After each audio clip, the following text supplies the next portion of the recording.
का ढांचा, तीसरा नंबर। इन तीनों को बाद में जो है 3 भागों में बांटा गया: प्राथमिक क्षेत्र, माध्यमिक क्षेत्र और सेवा क्षेत्र। प्राथमिक क्षेत्र में शुरू से लेकर अंत तक किसी एक ही व्यक्ति द्वारा कार्य किया जाए, ऐसे कार्य को प्राथमिक क्षेत्र कहते हैं। जिसने कार्य शुरू किया है वही उसका अंत करे, ऐसे क्षेत्र को प्राथमिक क्षेत्र के नाम से जाना जाता है।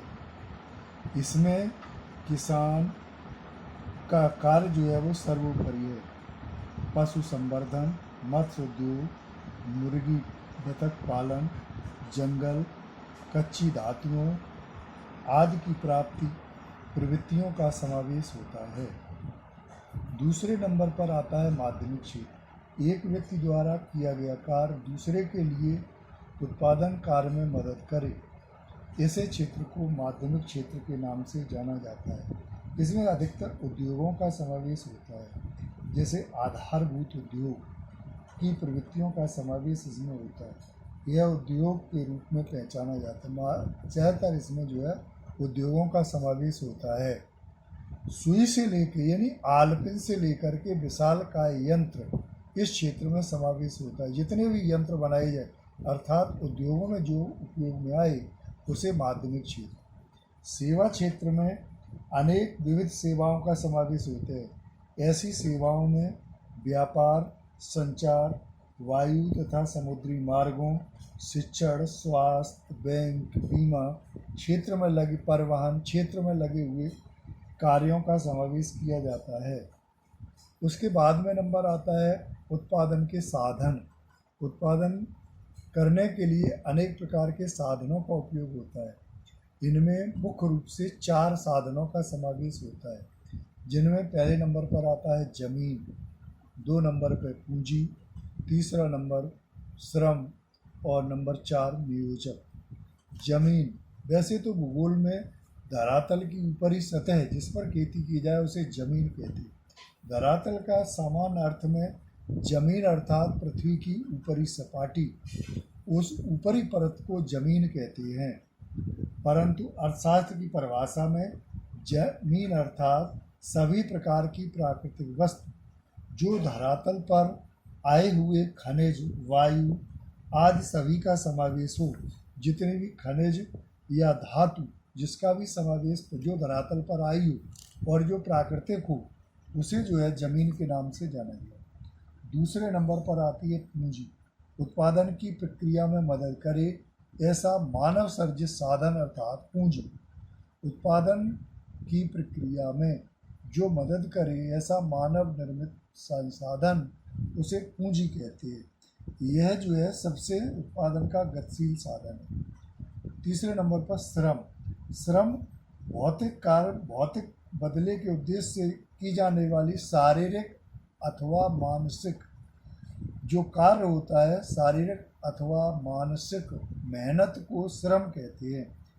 उस जैसे कृषि मजदूर, कामदार, शिक्षक, डॉक्टर, कारीगर ये सभी श्रम करते। 6 नंबर पर आता है नियोजक।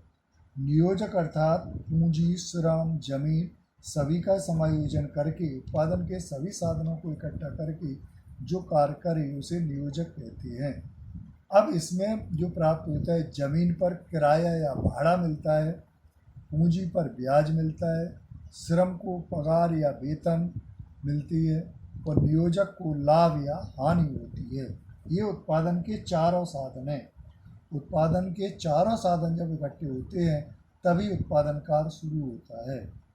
उसके बाद में नंबर आता है उत्पादन के साधनों का बंटवारा। तो पहले नंबर पर असीमित आवश्यकताएं। अपने सभी लोगों की आवश्यकताएं असीमित होती हैं। एक आवश्यकता को पूरी करो दूसरी खड़ी हो जाती है। अनेक आवश्यकताओं का उद्भव इस तरह से होता है, कुछ आवश्यकताएं संतुष्ट करने के बाद दोबारा खड़ी हो जाती हैं। विज्ञान और टेक्नोलॉजी के उद्भव के कारण उत्पन्न होने वाली यह संख्याएं जो है वो आवश्यकताएं असीमित हैं। नंबर 2 आवश्यकताओं का अग्रमता क्रम, यानी आवश्यकताओं को क्रमानुसार जो है बांटना। कौन सी आवश्यकता को पहले पूरा करें, कौन सी को बाद में, इसके लिए व्यक्ति को चुनाव की आवश्यकता पड़ती है। जिस तरह से जो है कौन सी आवश्यकता अधिक महत्वपूर्ण है उसको पहले स्थान पर, उसके बाद की आवश्यकता को दूसरे स्थान पर संतुष्ट किया जाता है, उसका क्रम निश्चित किया जाता है। मर्यादित साधन, साधनों के जो है नंबर 3 में आता है मर्यादित साधन, यानी पूंजी अपने लोगों के पास या जमीन जो है वो मर्यादित मात्रा में है। यह मर्यादित साधन से व्यक्ति जो है वो अपने संसाधनों को का उपयोग करके उसको अपनी आवश्यकताओं को संतुष्ट करता है। मर्यादित साधनों का मितव्यता पूर्वक यानी करकसर पूर्वक उपयोग करता है और उसके बाद में पसंदगी का सिद्धांत जो है वो सर्वोपरि आता है। नंबर 4 में साधनों के वैकल्पिक उपयोग, साधनों के वैकल्पिक उपयोग किए जा सकते हैं। एक साधन को कई रूप में उपयोग में लिया जा सकता है। जैसे मान लो ज़मीन का एक टुकड़ा है, उस पर खेती भी की जा सकती है, मकान भी बनाया जा सकता है, विद्यालय भी बनाया जा सकता है और संसाधन भी बनाए जा सकते हैं। खेती अगर करें तो गेहूँ भी बोया जा सकता है, बाजरी, मकई, मूंगफली, इनकी भी खेती की जा सकती है। तो ये साधनों के वैकल्पिक उपयोग है। और उसके बाद में नंबर आता है उत्पादन के साधनों की बंटवारे की पद्धतियाँ। इसमें पहले नंबर पर आता है बाजार। बाजार अर्थात साधारण पद में जो है बाजार उसे कहते हैं जहाँ पर क्रेता और विक्रेता मिलते हैं, उस स्थान को दैनिक बोलचाल की भाषा में बाजार कहते हैं। जब खरीदने वाले और बेचने वाले जिस स्थान पर मिलें उसे बाजार कहते हैं। लेकिन अर्थशास्त्र में जब क्रेता और विक्रेता यानी खरीदने वाले और बेचने वाले दोनों प्रत्यक्ष या परोक्ष रूप से संपर्क में आए तो उसे बाजार कहते हैं। बाजार की पद्धति में प्रत्यक्ष या परोक्ष रूप से जो है वो संपर्क में आए और खरीदने वाले यानी क्रेता और विक्रेता का होना जरूरी है। यह बाजार तब जो है वो उद्भव होता है। बाजार पद्धति में 2 प्रक्रियाओं का समावेश किया गया है, एक बाजार पद्धति और एक समाजवादी पद्धति। बाजार पद्धति अमेरिका, जापान जैसे देशों में है। यह बाजार पद्धति का विकास जो है इन देशों ने किया है। इसे पूंजीवादी पद्धति के नाम से भी जाना जाता है। इस पद्धति के उत्पादन के साथ साथ संलग्न आर्थिक निर्णयों का केंद्र में लाभ होता है। लोगों में जिन उद्योगों में पूंजी का समावेश करना लाभदायक माना जाता है उसे पूंजी निवेश के नाम से जाना जाता है। बाजार तंत्र की सबसे बड़ी विशेषता है स्पर्धा। स्पर्धा यानी अनेकों दुकानें होती हैं, स्पर्धा होती है, यह सबसे महत्वपूर्ण भूमिका है। स्पर्धा युक्त बाजार में ग्राहक का शोषण नहीं होता है। ग्राहक अर्थात कौन? जो वस्तु खरीदे और उसकी कीमत चुकाए। जो वस्तु खरीद करके उसकी कीमत चुकाता है उसे अर्थशास्त्र में बाजार कहते हैं। इसके बाद में नंबर आता है प्रतिस्पर्धा के कारण अगर ये अदृश्य हो जाता है, इसमें राज्य की बाजार पद्धति में राज्य का कोई हस्तक्षेप नहीं होता है, यह प्रक्रिया अपने आप ही होती है।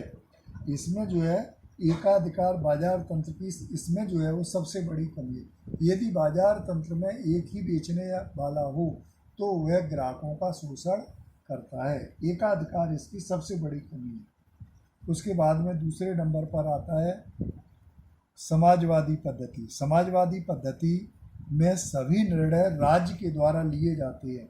इसमें जितने भी निर्णय हैं वह सभी निर्णय सरकार के द्वारा लिए जाते हैं।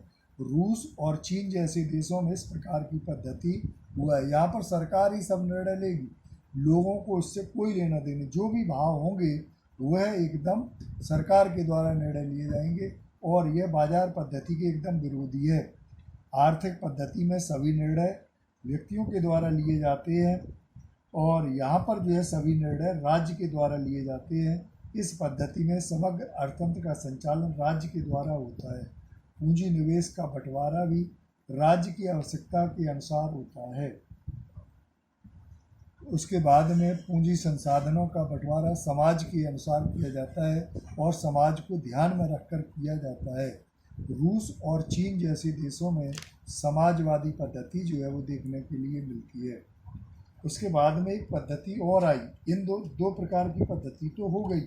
तीसरे नंबर पर एक पद्धति और निकली है जिसे मिश्र अर्थतंत्र कहते हैं। मिश्र यानी मिली हुई, न तो वह समाजवादी पद्धति है और न ही बाजार पद्धति है। तीसरी बीच की जो पद्धति है, ऐसी पद्धति में आर्थिक निर्णय जिसमें सरकार के द्वारा और निजी क्षेत्र के द्वारा सह अस्तित्व से जो निर्णय लिए जाए उसे मिश्र अर्थतंत्र कहते हैं।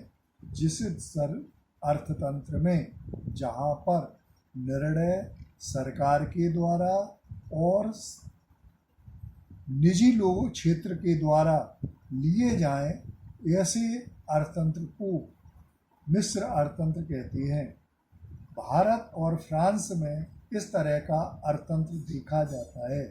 ये दोनों क्षेत्र, सार्वजनिक क्षेत्र और निजी क्षेत्र, दोनों ही एक दूसरे के पूरक हैं। जैसे भारत में कुछ तंत्र ऐसे हैं, कुछ काम ऐसे हैं, कुछ जो सार्वजनिक क्षेत्र के हैं, जैसे रेलवे, डाक, तार, बीमा, ये सभी निर्णय जो है वो इनमें सरकार का निर्णय अंतिम है, सरकार ही फैसला करती है, तो ये सार्वजनिक निर्णय है। निजी क्षेत्र के जो अपने व्यक्तिगत रूप से जो निर्णय लेते हैं, उसे जो निर्णय, जैसे बाजार में जितने भी निर्णय लिए जाते हैं, बाजार का विक्रेता निर्णय लेता है, कारखाने का मालिक निर्णय लेता है, उसे किस भाव से वस्तु खरीदनी और बेचनी है, यह सभी जो है निर्णय निजी क्षेत्र के हैं। तो इस तरह से जो है निर्णय मिश्र अर्थतंत्र में लिए जाते हैं। तो इस तरह से जो है बाजार पद्धति में जो है निर्णय इसके द्वारा लिए जाते हैं। Thank you.